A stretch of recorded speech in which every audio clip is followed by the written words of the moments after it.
Hi, I'm Jeff Serowik, President of Pro Admissions Hockey Inc. We are the official development program for Hockey East, and we're very fortunate to be at Boston College today to get an interview with Jerry York outside of Conti Forum and in his office to hear about the successes of his program. I myself am a Hockey East alum, graduating class of 1990 from Providence College. From there I went on to have a 10-year pro career, and in my 10th year I suffered a career-ending head injury playing for the Pittsburgh Penguins. So we're going to take it in here and go say hi to Jerry right now.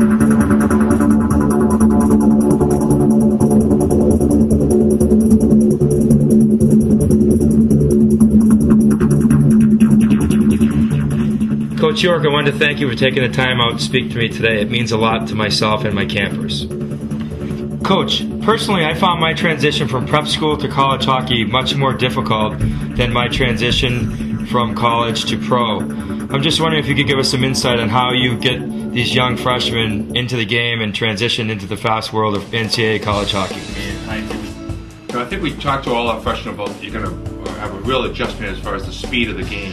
And it's no different than the jump from midget to prep school, from college to pro. The game's played at a much quicker tempo. And I think you have to understand that. And you're going to come off a few practices, a few games, thinking that, geez, there's 7 players against 7 players. There's no room out here. But I think if you can use your other players and get away from that one-on-one type hockey and realize that you've got a lot of good players on there with you, the tempo of the game is the biggest adjustment.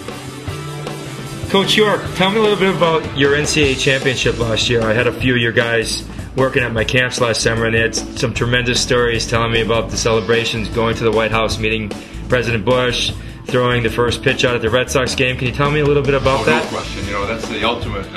One team survives a rigorous tournament, and to be there, and we've always talked about when you win a championship, it never seems to end.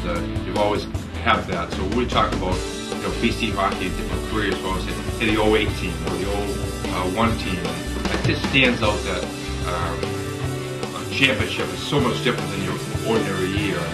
But going to Fenway Park and throwing out the first pitch, going to meet the mayor in town, Boston. Tom Menino was very gracious to us. Governor Patrick was. So you're exposed to an awful lot because you won a championship. But the most fun I had, I think, was in the locker room right afterwards, Jeff, the camaraderie and the feeling that we've accomplished something that we've all strived for. We know how difficult it is to get. That moment there is very, very special. What advice can you give Hockey East hopefuls as they mature through the ranks of youth hockey? In my day, I played 2 sports, hockey and baseball. And I'm noticing now many of my campers are only playing hockey year-round. In your opinion, do you think kids should be playing hockey year-round or playing multiple sports? I really think the multiple sports is the way to approach yourself as you go through, because who knows who's going to make college, who's going to make the pros. But I think if you've got a great base, sometimes there's a carryover from your shortstop in baseball, your flexibility, your knowledge of being kind of be an athlete carries over to hockey. So, when I was at BC High growing up, I was always playing a couple of different sports, and I think it's something we're missing. And if you have a chance to do it in prep schools, I certainly encourage you. Coach York, Boston College is rich in tradition and has the most incredible school spirit. The alumni seem so rich in spirit as well. I have to admit, coming from Providence College, we always had a hard time beating you guys in your barn. How would you explain the BC spirit to folks not from the Boston area or that are from other parts of the country? I think it's been a fabulous school to coach at. I went here as a player, and you can almost feel like there's a certain spirit at the core inside the university. And we're fairly small at about 9,000 students. In football, basketball, hockey, a lot of the major sports, I think it encourages a lot of student support. So there's a carryover. The football team goes to the bowl, and the hockey team is successful.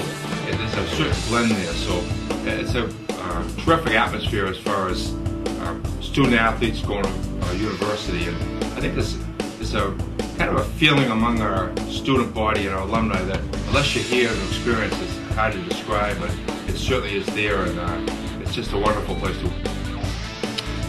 Coach, what separates the average player from the elite player? I certainly think that when we look at players and try to place them from the position they're in now to playing at college, hockey sense, hockey IQ we call it, are you a hockey player? Because so often we see just an athlete that maybe doesn't have a grasp for how to play the game. So I think that hockey IQ stands out because you know, you can survive the jump from prep school to college, you know, by strength and by working really hard. But to be effective in college, you've got to have a feel for how to play hockey. And I think you gain that from playing a lot of hockey as your growth up through that spurt that takes you from, you know, squirts to bantams to midgets on your prep school team. But just watch games on TV, watch the pros play, watch the colleges play, and try to pick up that feeling of, yeah, here's how you play the game. Great to get the insight of a legendary college coach, Jerry York, who has accumulated 814 wins, second only to retired Ron Mason, 8 Frozen Four appearances in the last 11 years, 2 national titles, was an All-American at BC, skated against the Red Army team, against USA, and has developed many Hockey East alums for their NHL careers. Prohibition Summer Hockey Camp season's in full swing. Please click on the link below to learn all about me and my nationwide day and boarding camp programs. Thanks and have a great day.